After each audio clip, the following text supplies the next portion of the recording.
Well, once again, welcome back. Welcome to session number 4. Now, I got a question for you, and I got to ask you this question. Did you do your exercises? Even if you jumped ahead or if you didn't jump ahead, I got to ask you, it wouldn't be doing my job. Did you do your morning rituals? Well, maybe I'm your morning ritual. If I'm not, I hope I am, but also, did you do your morning rituals? Did you make your power moves, and did you ask yourself your empowering questions and direct your focus? I hope so. So if you did, great, congratulations, let's move on. How does it make you feel when you do it? Does it make you feel powerful? Well, I got a secret for you. You ain't seen nothing yet. Give yourself a few days of this, and you'll be unstoppable. Well, listen, I'm excited about today's session because we're beginning what is the heart of the program, the 10 steps to sales mastery. And what this will become for you is like your morning ritual or your success ritual for effective influence. You do this and it'll become who you are. It'll be amazing. Now, as you know, Tony is an expert at modeling, looking for the strategies and tools in their proper sequence that can be used to consistently produce a result, a great result.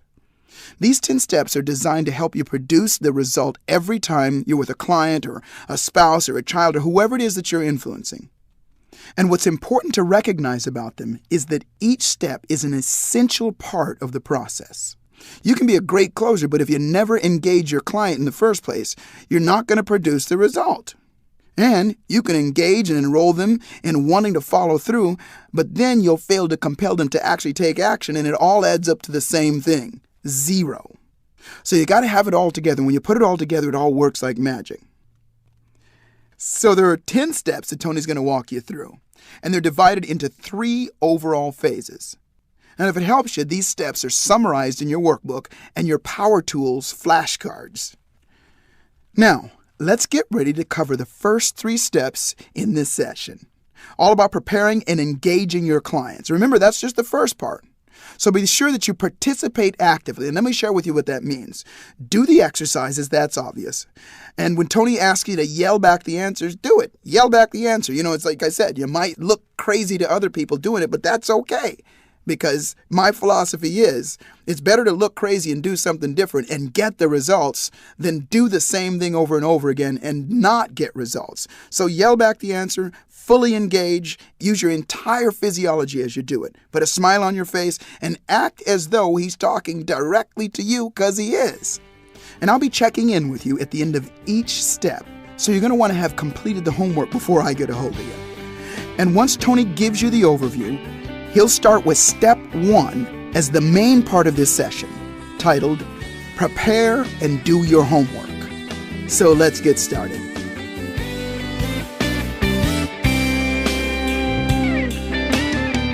Well, we've worked pretty hard, and we've done a lot of research, if you will, and we've created a tremendous foundation. We studied really what is it that makes people buy, and we now know what it is. We know it isn't the traditional things we've heard, but that people really buy states, and that your job and mine is to be an effective motivator, somebody who finds a real want and ignites it, experiences it, develops a little hurt, and also somebody who helps people to justify. We've spent a lot of time on managing ourselves, learning how to persuade ourselves so that we can persuade other people in a very deep and impactful way.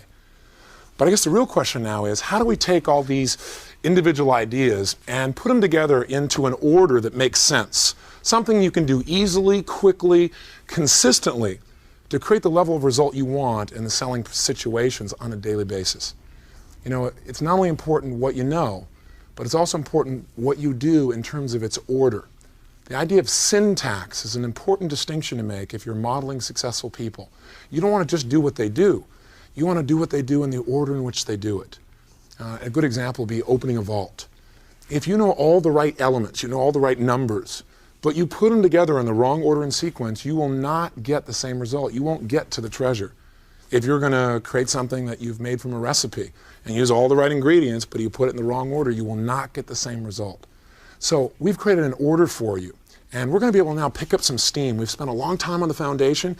Some of the subjects we're going to cover now that we're putting them in an order, we'll be able to get through in 5 minutes. You'll already have a foundation because you've already talked about some of them, and it'll make more sense. You'll see, oh, I see how that relates to something else.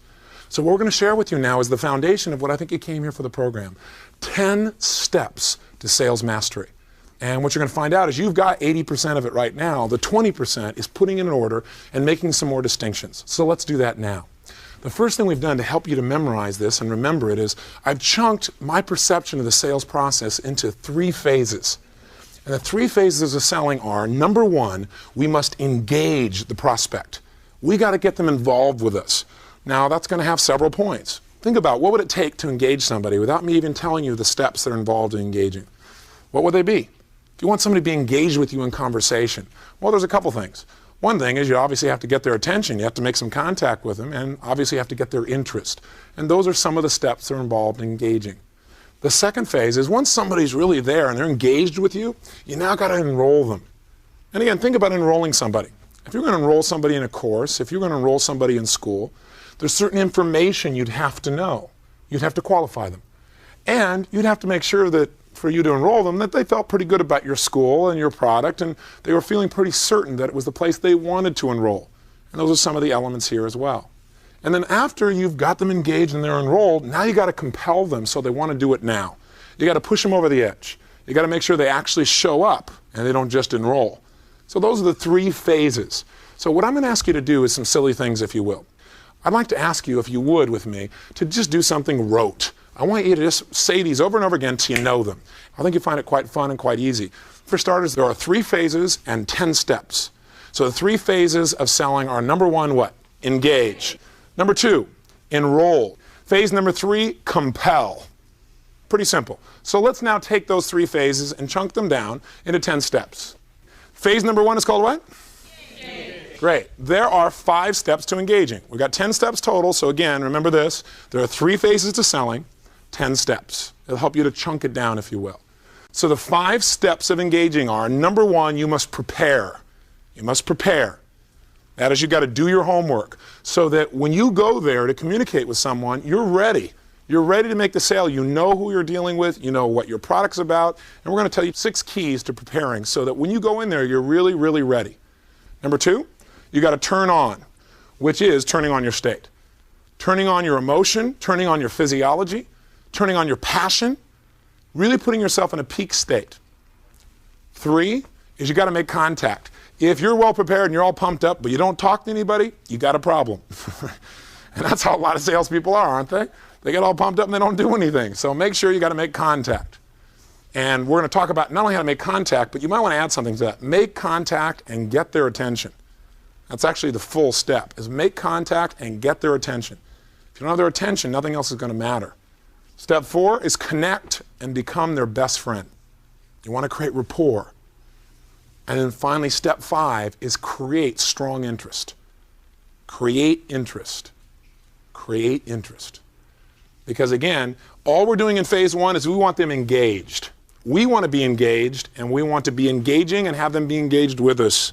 So we got to know something about what we're going to do and be prepared. We got to be turned on. We got to make contact, connect with a person, and get their interest before we ever try and present something to them. Does that make sense to you?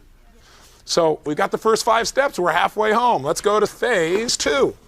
Phase 2 is called enrolling. There are 2 steps to the phase 2. To enroll somebody, you've got to probe for problems and magnify the hurt. Doesn't that sound wonderful? Sounds horrible, but it's what we got to do. Some people call this qualifying. And we could have called it qualifying for short.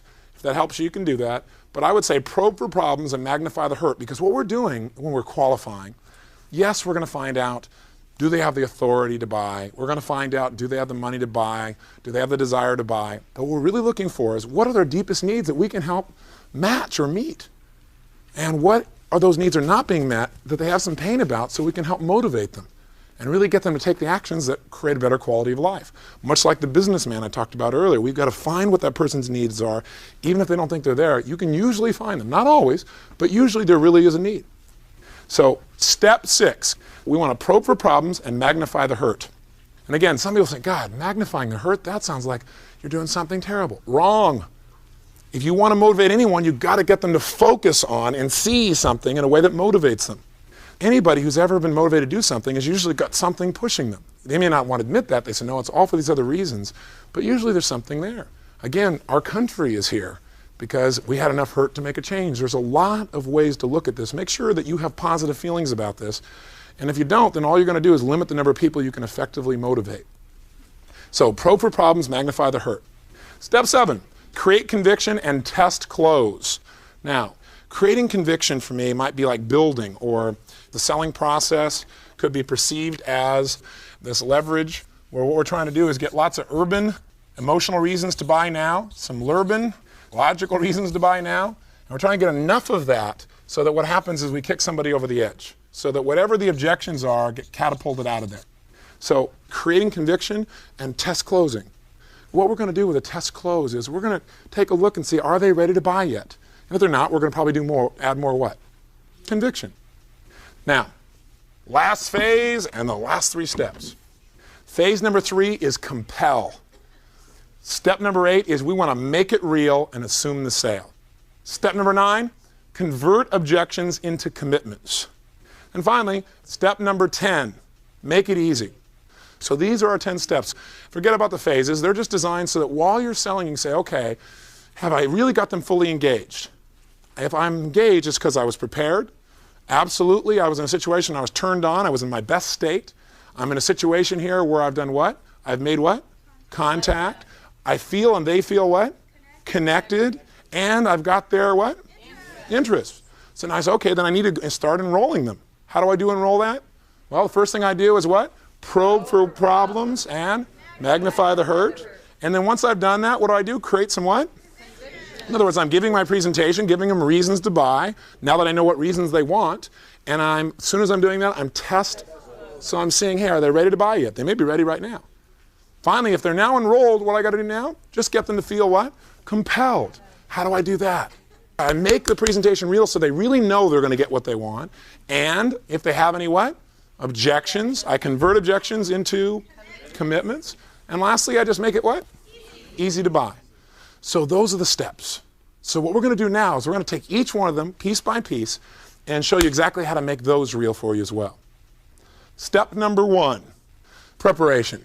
It's the thing that the average salesperson does very little of, and a master persuader consistently does before he meets the client or the prospect. In fact, the reason I call them a client is master persuaders usually think of them as a client, not just a prospect. They know enough about this person that they believe that they're going to be their client shortly. Shortly meaning as soon as they meet them. Now, what do I mean by preparation? I mean do your homework. Now, most salespeople don't even think in terms of homework. But I want to give you what I consider to be 6 very key and important things you want to do so that you're better prepared. And let me tell you why you want to prepare, because I know that sounds so simple. Be prepared. I remember that. But it's probably as important as anything else you're going to do. The lack of preparation is what I think creates call reluctance. Meaning, why don't you call on people? Why is it such a heavy-duty thing? I would say it's because you don't know who it is you're calling on.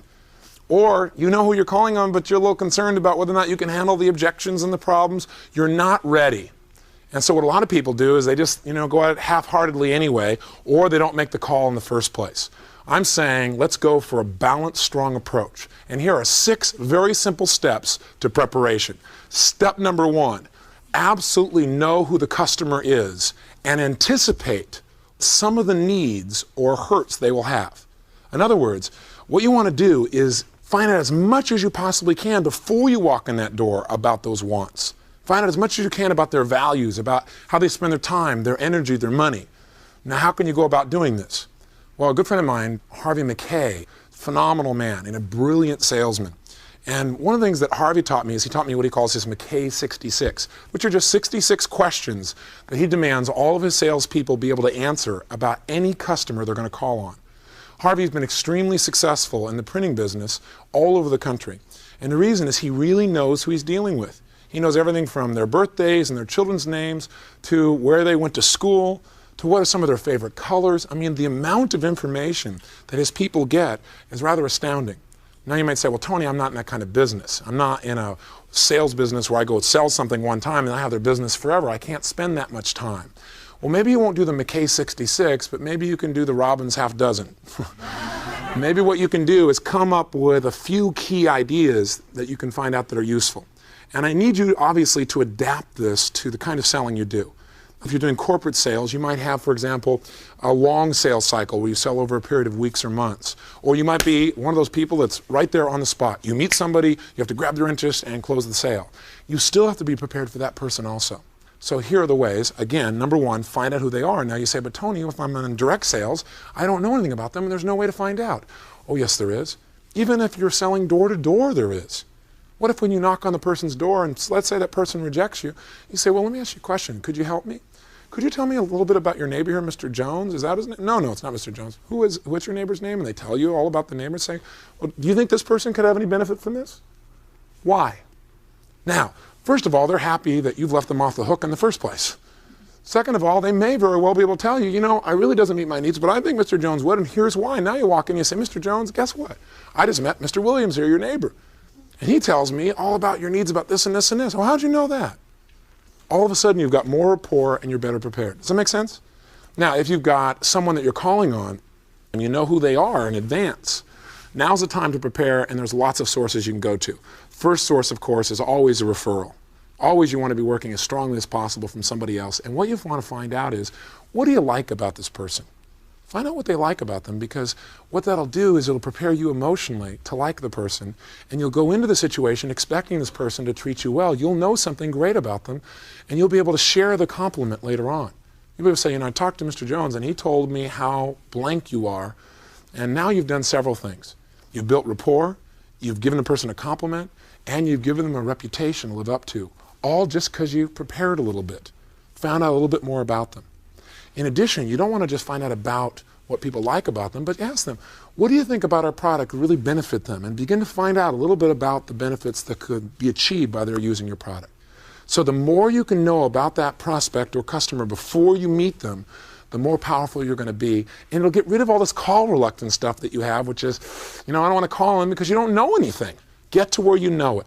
Harvey McKay talks about in corporate selling, one of the things that he does is he checks all kinds of sources. He doesn't just go for a friend, he'll go to the newspaper morgue, and he has a friend there, and he'll call that person up.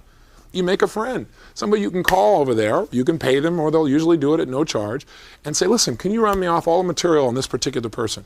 And all of a sudden you can find out by reading a couple articles that, hey, this gentleman is really an avid golfer, or this person just closed this particular kind of deal, and what it'll help you to do is find some problems this person may have, as well as some interests they have that you can help to support in making things work. Another thing he does is he talks to stockbrokers, bankers.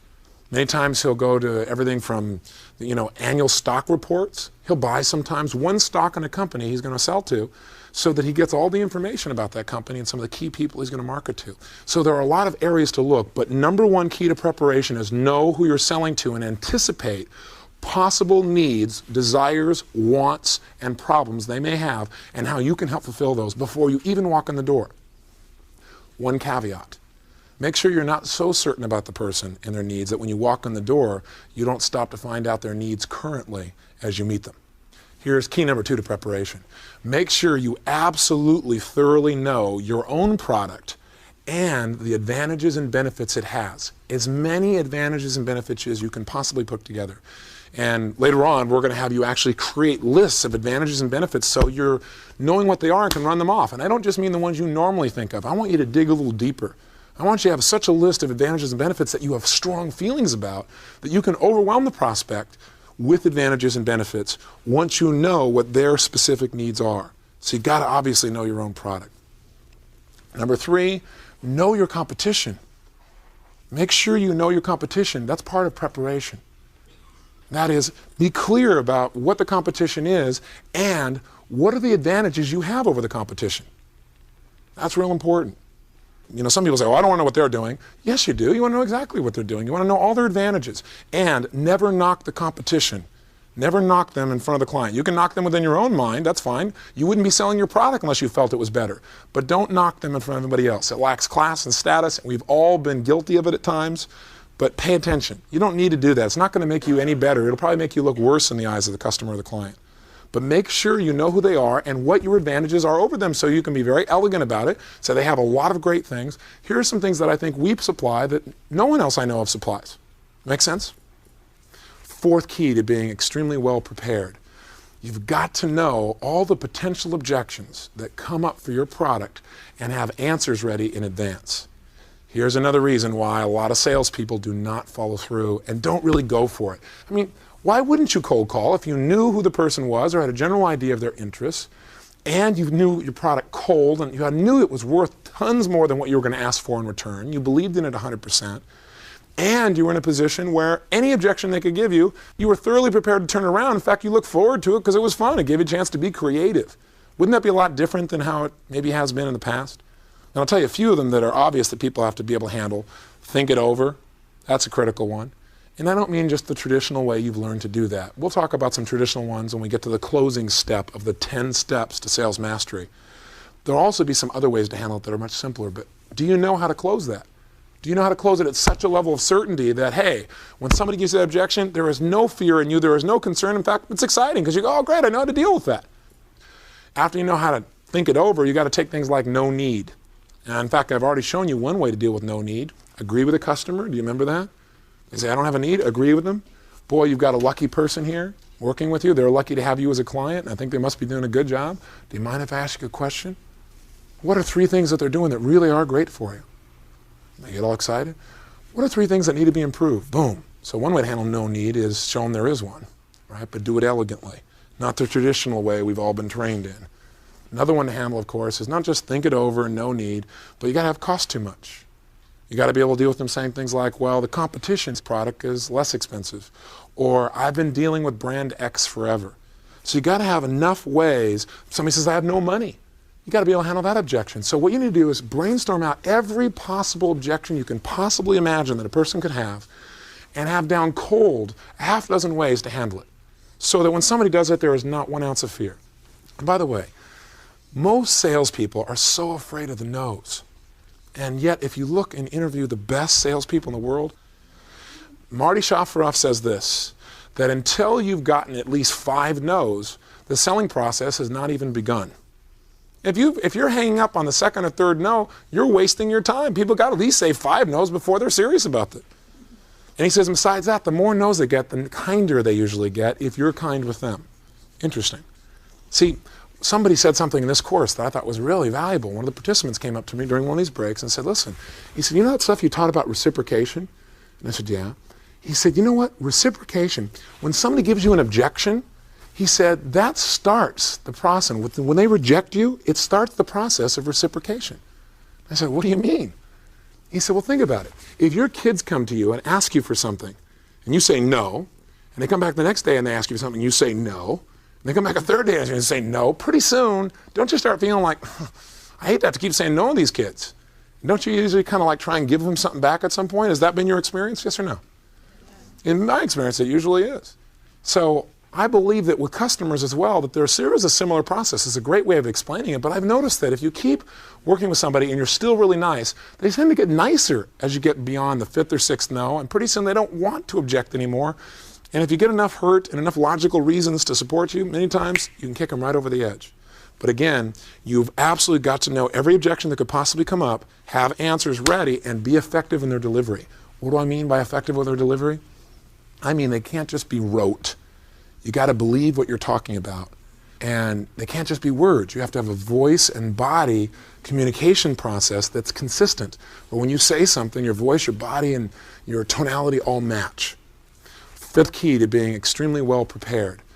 Not only do you got to be prepared in terms of knowing your prospect and yourself and handle the objections, you've got to be able to be willing to expect the best, but prepare for the worst. And the reason I say that is that in life, a lot of people say, well, you got to expect the best, and that's what life's all about. I agree, but I believe in a balance.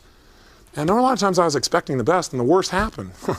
And so I suggest to you that what you really need to do is expect the best, because your state is everything. Your expectation walking in makes a big difference in how you communicate to someone. But I think you also should prepare for the worst, in that you should be prepared for them not to support you and know how to deal with it, so it's not a surprise and you're not all upset. Where this really works for me most is, I would say, A, put yourself in a state before you get to that person, part of your preparation, where you expect to really meet their needs and you expect them to treat you well. Because people many times will live up to the expectations you give them in your own mind and in the way you communicate. But I also say B, part of expectation is having a really good plan, like a good plan for your day as an example, where you expect it to go perfect. But if I were you, I would also plan for the worst. I'd plan for people to cancel appointments. Now, when I say plan for it, I mean have an alternative ready. I don't think that's being negative. I think that's being intelligent. Because too many people, they expect their day to be a certain way, then somebody cancels, and is that invariably going to happen in your sales career, yes or no? You better believe it. So instead of getting all upset about it, see, in life, if something happens and you know it's going to happen more than once, and every time it happens you get upset, then you're always going to be at the effect of things. Instead, say there's going to be a percentage of people that are going to do this. I don't like it, but it's what's true. So let me have a better plan. And the plan is maybe you've got a list of calls to make, so when that inevitable appointment cancels, you can pop on the phone and your time is well used. You're expecting the best, but you're prepared if the worst happens.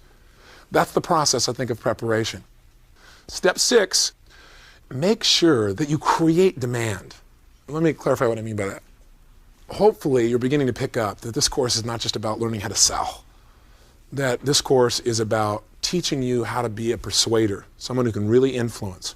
And if you think of yourself as even more than just selling, you're thinking of yourself in terms of influence, you need to start thinking about being a marketer. And the distinction is a marketer is the kind of person who looks at how to create a demand before they even get there. That's what marketing is. I mean, think about it. It's not just going out and persuading somebody. It's before you even get there, hopefully having them already have a want for your product. I'll give you a classic example. Again, Harvey Mackay, because he's got some really great examples. Harvey has this example he talks about where he says, in studying marketing, that he's from Minneapolis and he helped build the big dome there. And when they built the dome, they destroyed the old stadium they had. And so there's this prime land available in Minneapolis and no one was building anything. And if they build something there, obviously there's tax revenues and all these jobs. And so when all of a sudden General Motors was coming out with this new plant that they had, sure enough, people in Minneapolis were fighting all the other cities in the country to try and get that. I think it was the Saturn plant. And they did not win. So they were pretty disappointed. Along come these 4 brothers from Canada, the Gramesian brothers. Now, the Gramesian brothers, if you're not familiar with them, are the people that built the biggest mall in the world. They call it the 8th wonder of the world. It has like this fancy hotel built into it. I forget, like $50 million hotel or something like that. It's hundreds and hundreds of shops. It has this huge set of lakes inside of it and an amusement park all in a mall. It's in Edmonton, Canada. Phenomenal, phenomenal place. And they funded the whole thing. Well, they come along and see this thing, and they come to Minneapolis, and they approach the governor of the state of Minnesota, and they say, look, we'll come in, we want to build this mall, we'll do all these things, we'll pay you top dollar, we'll do a whole thing, $1.5 billion is what we're going to be generating, a project that size that'll create 40,000 new jobs, right, at, union scales. Would you like to do it? What do you think the governor said? Well, of course. I mean, that's incredible. And he got all this excitement. But they made a major mistake. They didn't prepare for a standard human emotion. And that human emotion is, if things appear to be too good to be true, most people think then they are. In fact, you and I have been conditioned that. If it's too good to be true, it probably is. Isn't that true? Well, their deal, by not making people have to work for it, by not creating any demand, what happened is the governor got all excited, and all of a sudden he realized he was out on this limb, and he began to think, well, God, this seems too good to be true. There must be a catch. Now, he could never find one, but that scared him even more. Because he said, there must be a catch here, and I don't know what it is. I mean, why are they giving us everything we want? Why aren't they demanding? Why aren't they fighting us for this thing? And by the way, the answer is because they were so successful, they figured, hey, even if we give them top dollar, we'll still be successful. So they didn't make them work. And the governor started to get concerned, well, what if I put myself on the limb, get behind this thing, and it falls apart?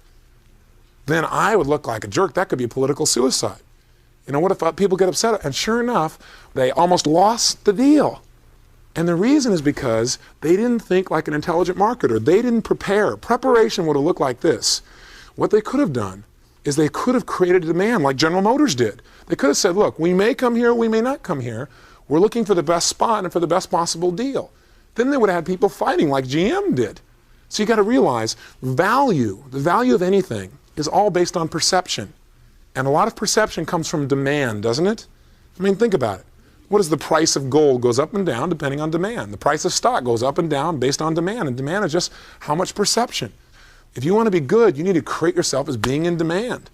Years ago, I did that when I started doing therapies. I charged more than anybody else, and I made it harder to get to see me, and it was unbelievable. I did that because I wanted some time. I ended up having more clients than I could possibly see. So think in terms of preparation, and the preparation in this case could have been exposing some of the unions or exposing in the newspapers that the Gramesian brothers are looking for a place to take a mall. And this was one place they were considering, but they didn't know if there was enough community support. And sure enough, watch what happens. They send 40,000 jobs. The union people come out and say, we want those jobs. People in the community say, we want that thing. And if they had to fight for it, they would value it more. Remember commitment and consistency? Make sure you create a demand. Now you say, Tony, well, I can't do this. Well, the first 5 steps you can absolutely do. Step 6, you may not always be able to do, but I want you to think about it. Is there a way you can create a demand? One way to do that might be to go in and do a poll for a company. So that's how we create demand from the bottom up. We don't always just go to the person who's the CEO. We go to the people around the CEO and expose them. So all of a sudden there's all these people saying, we want this program. Rather than go to the CEO, he may say, well, you know, Tony, your program's great, but you know, I don't want to shove it down the throats of my people. Ha, we're better prepared. Be creative. So what are the 6 steps? Make sure, number 1, you know who you're dealing with. Make sure you know what some of their needs and wants are if you can up front. Number 2, really know your product and anticipate all the advantages that you could give that person. Number 3, know your competition. Know your competition. 4, make sure that you know all the objections that can come up and have answers. 5, make absolutely certain that you're in a situation where you expect the best, plan for the worst.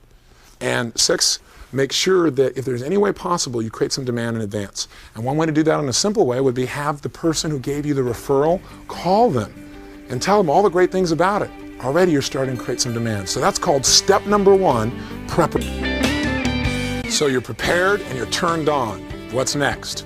Obviously you need to make contact. Make contact and get their attention. You know, you don't want to just make contact, you got to make sure you get somebody's attention as well.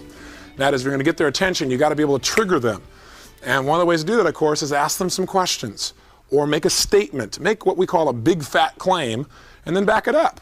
But he said, listen, sir, if we could come in here and do something for you like increase your sales by approximately 20%, put this much money in your pocket, you'd certainly want to hear about the possibilities, wouldn't you?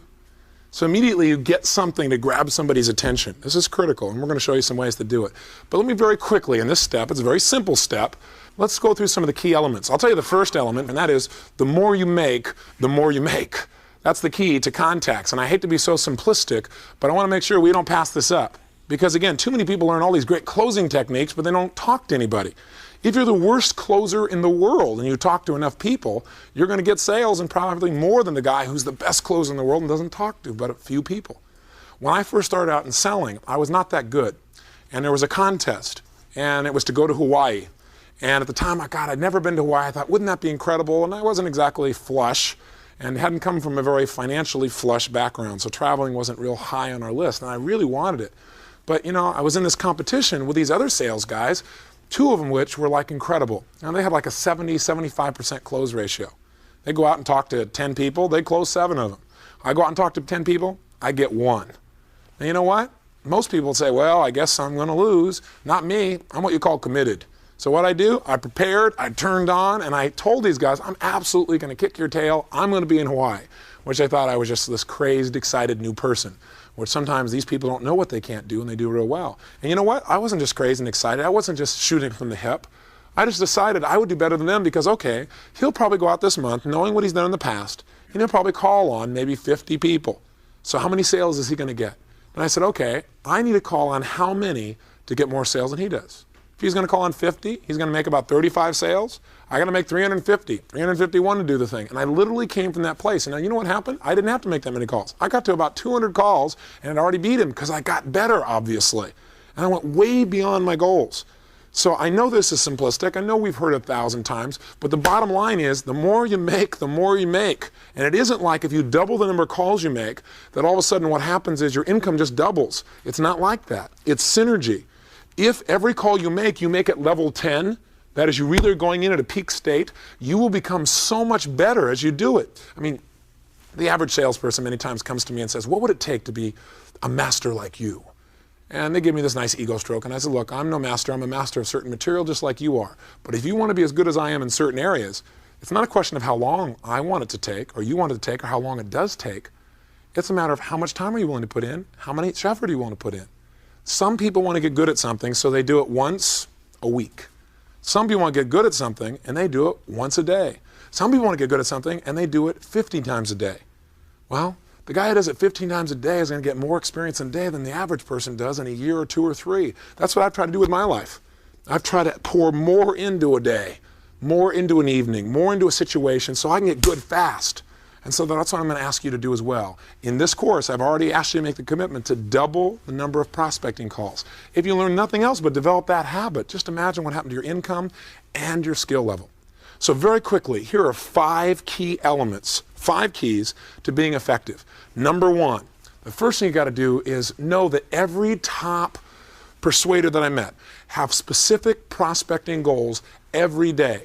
There were a few of them that had weekly goals, but almost all of them had them broken down to the day. And so my challenge to you is to set a specific goal that you never break. Just like certain things you won't pass up. For most of you, you won't pass up eating or sleeping. It's a certain number of calls that's realistic, that you absolutely can get to, but you do them every day or you do them every week. It's got to be specific, and it's got to be every day or every week with no exceptions. You got to develop that habit and that discipline. And by the way, prospecting, making contact, and getting people's attention will become fun for you because you start to figure out creative and outrageous ways to do it. It becomes entertainment. It becomes play for you. But you got to do it enough to get good at it. It's like I was talking to someone here earlier, and they were saying, you know, the other night I decided to start working out. You know, I heard you talk about your commitment and so forth, and I decided to work out, and I felt so good afterwards. I get this high. Well, of course you get this high, because what happens is your whole body changes. Now, you always knew that, but how come you can't get yourself started in the first place? It's because most people are short-term thinkers and not long-term thinkers. Think about it. In the short term, it may seem hard to exercise, but how do you feel afterwards? Almost always. Don't you feel pretty incredible? The same thing is true here. After you've made a mass number of contacts and you really got people's attention, you feel phenomenal. You just got to get that initial momentum. And the way to do that is make sure that you do it daily. That's number 1, in a specific number, and hopefully you do more than that. Develop the habit of doing more than what your goal is. It gives you better self-esteem. Number 2, you got to be creative so you can have some fun. Don't just prospect the same way every single time. Don't just go out and make contact the same way. Yes, you should pay attention. You should find out what works and do it often. But also break it up sometimes. Be playful, be fun. Try something that you don't think anybody would try. I'll give you an example. I have a friend who now is a top car salesman in his particular location, and the way he did it was one day he got so frustrated and so tired of waiting for somebody to come in, which, you know, making contact for a lot of people in retail sales is waiting for the customer to come in. If you do that, you're totally at the effect of things. He decided to get creative. He didn't decide to just make phone calls. He decided to go out on the street and look for a person driving down the street in a beat-up old car. He went out in the middle of the street, stuck his hand out, and then put his other hand in, motioned them to come in. Stop, motioned in. Now you think, this is crazy. Well, you know what? Out of 10 cars, he gets an average of 3 to pull in. And if they pull in, how tough a sale do you think somebody would be if you just put your hand up and point and they go there? Okay? Not too difficult, right? It's called being creative in the way you make contact. And he walked up to these people and say, listen, the reason I stopped you is I noticed you got a beat up car and I think you deserve better. And you know what? You probably haven't gotten one because you're either too busy or you think it's too expensive or you think it's too hard to get financing. All those things aren't true. Get out of your car. Let me show you some of the most phenomenal cars and I'll work a great deal for you. Now, out of the 3 that pull over, he'll get an average of 2 to get out. And out of those, he's got about an 80% close. And the ones he misses are usually because he just can't qualify them for financing. Now think about that. That's called being creative. That's being outrageous. You need to think, but make it work. Don't just let this be an idea and go, that's a fun story. Use it. And by the way, I talk to the other people in his dealership and I say, hey, he's number 1. How come you guys don't do that? And they say, oh, that's just his style. His style? If that's what it takes to be number 1, watch me. I'd be saying, I'm moving. The next car is mine, right? Be creative, be outrageous, go for it in a way you haven't before. Third key to making contact and getting attention. Make sure that you do have a plan. Make sure there's something you do consistently. In other words, a plan of what you're going to say so that you got a foundation of what works. If you're doing telemarketing, you need to have a script. You don't have to go by word for word, but you need a plan so you know where you're going. So your attention is on getting their attention, not on what am I going to say next. Otherwise, you're inside your head and you're not out here. Number 4, make sure you get referrals with every contact. Ask for referrals. You go, ask for referrals? Wait a second, Tony. I don't even have the sale. How could I possibly ask them for referrals? They didn't buy anything from me. Does somebody have to buy to give you referrals? Some people will, out of reciprocation, the reciprocation of letting them off the hook, That is, you're no longer demanding that they pay attention to your sales presentation or listen or buy, will be happy to trade you that pressure for the ability to give you some referrals. And many times they know people who absolutely would buy your product. So if every single time you make contact, you ask for referrals, you're going to get some, aren't you? Ask and you shall what? Receive. But if you don't ask, you're missing out. And why go make another cold call when you could have a nice, warm, fuzzy referral? That's the way to play. So ask for referrals every time, and then every contact you make will feel like a success. Now, we also know the stuff about, keeping the law of averages. And as old as it is, let's remind ourselves. If you find out that, for example, you make 10 calls, and sure enough, out of those 10 calls, you get one sale, and you make $100 a call, what's each one worth?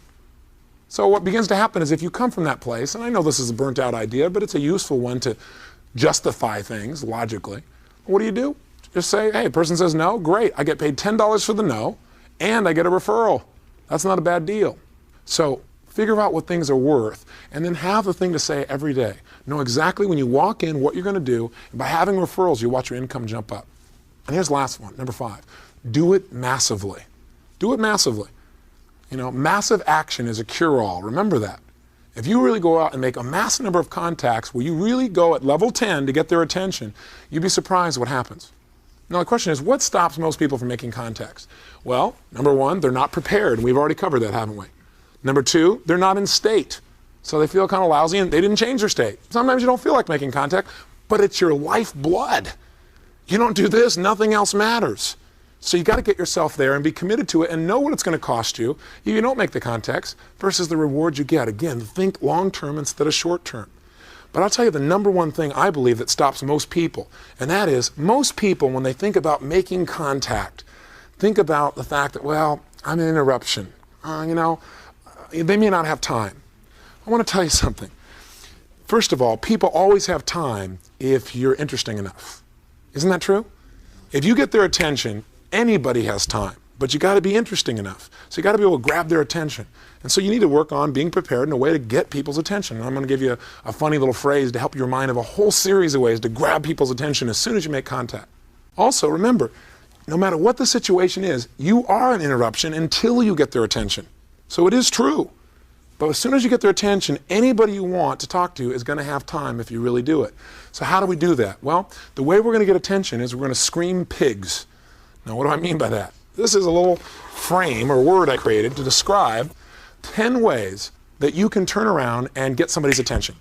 Scream pigs. And the first one is smile. I'll tell you something, as simplistic and stupid as that sounds, when somebody walks in with a big smile and you don't know what it's for, doesn't that usually make you wonder? How many of you, when somebody sees somebody smile, instantly have a state change yourself? Is that true for you or not? Good. So as simple as that is, another word for smile here might be state. What you want to do to make sure you get people's attention is be in a state that would get attention. Be in a state that people would feel good being around you. It's amazing what attention that can get because the average person walks a certain way, talks a certain way, approaches things a certain way. Come on. Most salespeople, what are they like? They're robots. They go in and do the same thing over and over again. They don't manage their state. They're not creative. They're not flexible. They come and do the same thing over and over again, and they wonder why their job is boring and they're broke. Hey, you want to know the difference? You got to manage your state. You got to scream pigs. Meet somebody and scream pigs. Put yourself in state, smile. Second thing to do is give them a compliment. I'll tell you something, the quickest way to get somebody's attention is to appeal to a self-interest. And if it's a sincere compliment, and this is the key, it's got to be sincere. The way to do that is ask yourself a question. The minute you meet people, you should be asking, what do I like about this person? What could I like about this person? What's interesting about this person? What could be interesting about this person? Ask and you shall receive. If you ask those questions, you can't believe, all of a sudden you'll start noticing the great things in people. And if you're the kind of person that starts giving compliments, you're going to start feeling better about you too because you're giving. Guess what else you do when you give a compliment? You induce the law of what? That's right, reciprocity or reciprocation. Sure enough, that person now likes you if it is sincere. Otherwise, it's flattery, and people know that. They can feel the difference in their gut. Third key to screaming pigs is use a referral. If you're coming in there, you'll get somebody's attention if you can say, Bob, I know you know Mary Sue, and I know she's a good friend of yours, and she asked me to come by and see you. Don't say, Bob, I'm Tony Robbins even. They don't care who you are. You got to get their attention first. Connect with them by using something that will grab their attention, which is somebody that they know. Next, Do an exhibit or demonstrate something. Exhibit what your product can do. Grab their attention immediately. One of the things that I saw recently that was kind of fun is seeing somebody who did some magic tricks to grab people's attention. You might want to create a couple of magic tricks, as simple as that sounds, that you could do immediately. A quick demonstration. You walk up and you've got this gatekeeper, the person who keeps you from seeing the person you want to sell to, persuade, and they're standing out front. And you walk up to this gatekeeper, and all of a sudden, what do? You make something disappear right off their desk. I'll tell you what, it's rather interesting. Now, there are little devices that you can use. There are little ways you can do it. Go to a magic store and get one or two things you can keep in your pocket. Wouldn't that be a lot more fun, prospecting that way? See, all of a sudden you come up and you pick up their pencil and it just disappears right in front of their face. That'll get their attention. They go, how'd you do that? Well, I'll tell you after you introduce me to your sales manager. I'll show you. What you're doing is you're being different. People like people that are different. Their life needs stimulation. We all want a state change. I mean, think about it. You as a salesperson, you're not a salesperson. You're a state inducer if you're good. And the more you can put people in state, the more they're going to buy, because people buy states. If you can get them to link the states they want most of your product and avoiding other states of your product, they're going to buy, if that's really real. So key here, make sure that you do something that gets people to see you as being different. If you change their state, they're going to listen to you, aren't they? So think of some fun ways to do that. Make making contacts or prospecting fun. Make it fun for them to be with you. Ask a leading question. If you ask a question from someone, you immediately get their attention. So you got to come up and ask a question that will grab their attention, something about a need or a benefit. And we covered one example of that when we started. Next, have some mystery. Magic is an example of mystery. Or you could come up and say, John, and you just barely know him, or maybe you've not even introduced yourself yet. You say, John, I'm wondering if you know the one item that's right here in your office or in your company that will be replaced in the next 12 months. Or the one item that if it was replaced could earn you at least another $10,000 a year for your company, or $5,000 in your pocket. I'm wondering if you know what that is. Would that get your attention? It would mine, right? So mystery is, people love a mystery. Create something mysterious, have fun. I do this on the telephone often. Do a poll. One of the things we did with our company is we went out to managers in the area, and rather than coming in and talking about coming into their companies, a lot of them were put off by that, what we did is went out and did a poll. And we said, listen, we just need 2 minutes. We would like to give you a copy of Tony Robbins' book. What is that called? Inducing what? That's right, reciprocation. And it's also social proof, right? Because my book is a national bestseller right across the cover, right? And here's this picture, and it's real. So we induce reciprocation, social proof, and we're giving somebody something. If they read it, we know they're going to be interested. And what happens? Well, we then say, what we'd like to do is just take a quick poll from you. We'd just like to take a quick couple of ideas. Tony's doing some research on people in this area. And we collect the data so we can use it, but also in the process, we have total attention. And when the guy gets to get up and leave, and he goes, well, can you tell me anything about him? Well, okay. Immediate attention. Or we can call him back a few weeks later and say, listen, in our poll, we found that you said these are the most important things in selling. Those are obviously some of the things that we do. Could we come by and talk to you about it? Another way to grab somebody's attention is give them some information that they don't have. Tell them a statistic. Did you know that, for example, in this country, that 65% of all children blank? Does your kid do this? Instantly, you got a question and you've got information. Did you know that XYZ computer can produce this and this and this and do these things faster than anything you've seen before? Again, offer them information. And the last two, give them a gift. I already told you an example of that. We give somebody a book, give somebody a gift, they love it. And if you can do it creatively, wrap it up even. What happens to people when you give somebody a gift and it's wrapped up? For most people, they kind of get in state, especially if you do it elegantly, if it doesn't look like you're trying to manipulate them, and if you're sincere, you want to give them something you think that will be valuable for them. Giving a gift induces reciprocation and grabs people's attention. They're going to focus on their gift. And lastly, startle them. Come in and make a statement that startles them, or startle them in a soft way. Somebody just came up to me here during the class and said, Tony, you and I have some unfinished business. And I went, what is he talking about? I said, what? I tell you what, and he pulled out my book. He said, I went through one of your other courses and you didn't sign my book. I said, oh, here, give it to me. But did he have my full attention? Instantly. It was a great example. So make sure you startle them. So you want to succeed? Do the 5 things every day. Do it daily. Have a specific goal. Absolutely be creative. Put yourself in a situation where you have a specific thing to say and you don't have to worry about it, so you have that to fall back on. Make absolutely certain every time you get referrals, So you really make every single one a win and do it massively. And to get their attention, yes, you are an interruption, only if you don't have their attention. As soon as you get their attention, and if you're interesting enough, there's no doubt they've got time for you. So scream pigs, make contacts, get their attention. I'll see you for step number 4.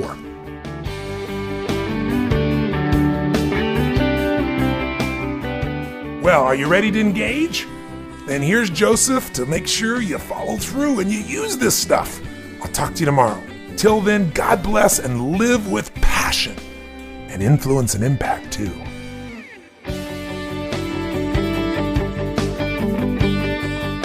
Great. So how did you enjoy this session? I hope you had a great time with it. I know I did. Do you remember the first 3 steps to increase your sales? Let's repeat them now. Number 1, prepare and do your homework. Number 2, turn on. And number 3, make contact and become their best friend. Great job. Also, do you remember how to scream pigs that you learned in step number 3? And by the way, when I first heard this, I thought that was crazy, scream pigs. But I also know, and I remember now, that what it does is it's an acronym and it allows you to remember so you know what step you're in while you're doing it. So let's go over it together. S stands for smile, and that's easy to do. Anybody can do it, and it changes everything. C, compliments. You need to be specific and sincere. R stands for referral. Use a reference from a referral to make contact. E, exhibit or demonstrate something. A, ask a leading question. M, mystery. P, poll. I, information. Approach them with some information that's important to them. G, gifts. Give them something that will induce reciprocation. And S, startle them. Great. Now you've completed the first 3 steps of phase number 1, enroll. Have fun with this, and I look forward to getting together with you on the next session, entitled Connect and Become Their Best Friend.